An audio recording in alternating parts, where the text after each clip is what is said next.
Dahil sa kanselasyon ng prangkisa ng Don Mariano Transit, nasa 600 mga empleyado nito ang mawawalan naman ng trabaho. Napasugod tuloy sila sa garahe ng Don Mariano at live mula sa Novaliches, Quezon City, nagpapatrol si Jeff Canoy. Jeff, so nagkausap na ba ng mga empleyado ang pamunuan ng Don Mariano Transit? Corina, buong araw nga nag-abang yung mga tauhan ng Don Mariano dito sa kanilang garahe. Pero yun nga, ang humaharap lang daw sa kanila ay mga dispatcher at hindi pa na nakakausap ang sino man mula sa pamunuan ng Don Mariano. Sa ganitong mga oras, bumabiyahe na sana ang driver ng Don Mariano bus na si Bienvenido. Pero ngayong araw, matyaga siya naghintay sa kanilang garahe sa pag-asang may makakausap na taga Don Mariano. Isang buwan siyang natenga dahil sa preventive suspension na ipinataw ng LTFRB laban sa kumpanya. Kasunod ang madugong aksidente nang mahulog ang bus sa Skyway na ikinamatay ng 21 katao noong Disyembre 16. Yun pala, wala na siyang babalikang trabaho. Matapos permanenteng kanselahin ng LTFRB ang lahat ng prangkisa ng bus company. Ang daming walang trabaho, kami dinagdag pa doon sa walang trabaho. Bakit? Dapat hindi. Kasalanan ni Pedro, hindi kasalanan ni Juan. Dapat patas. Nag-aaral yung anak ko, nangungupahan ako ng bahay. Halos 1 buwan na kami pinarusahan.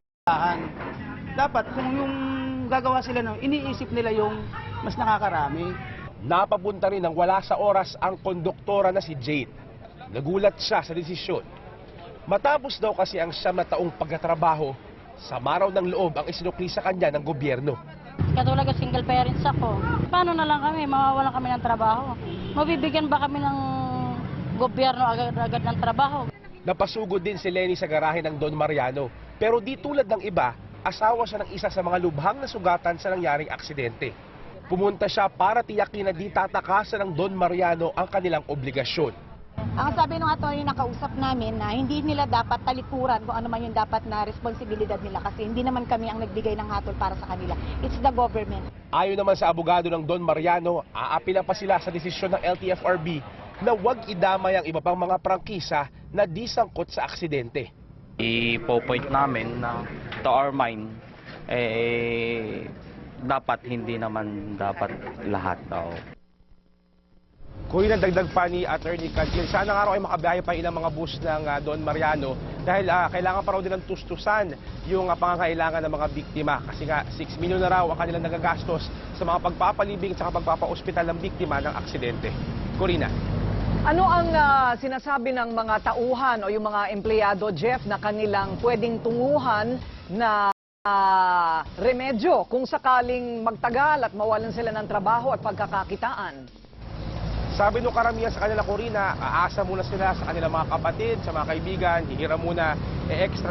Kasi nga sabi nung kayo na interview natin kanina si Bienvenido, sabi niya 10 taon na siya sa Don Mariano at 50 taon gulang na siya, kaya mahihirapan daw siya makakuha ng trabaho. Pero yun nga, nakakatuwa kanina, Corina, habang nagpupulong o nagkikita-kita yung mga driver dito sa may Novaliches, sa may garahe ng Don Mariano, yung katabing kumpanya na bus company ay nagpaskill bigla na sila ay nangangailangan ng mga konduktor at saka mga bus driver. Kaya naman ilan sa kanila kanina ay kinukuha na yung mga number na pwedeng tawagan at nag-iisip-isip na maghanap ng panibagong trabaho.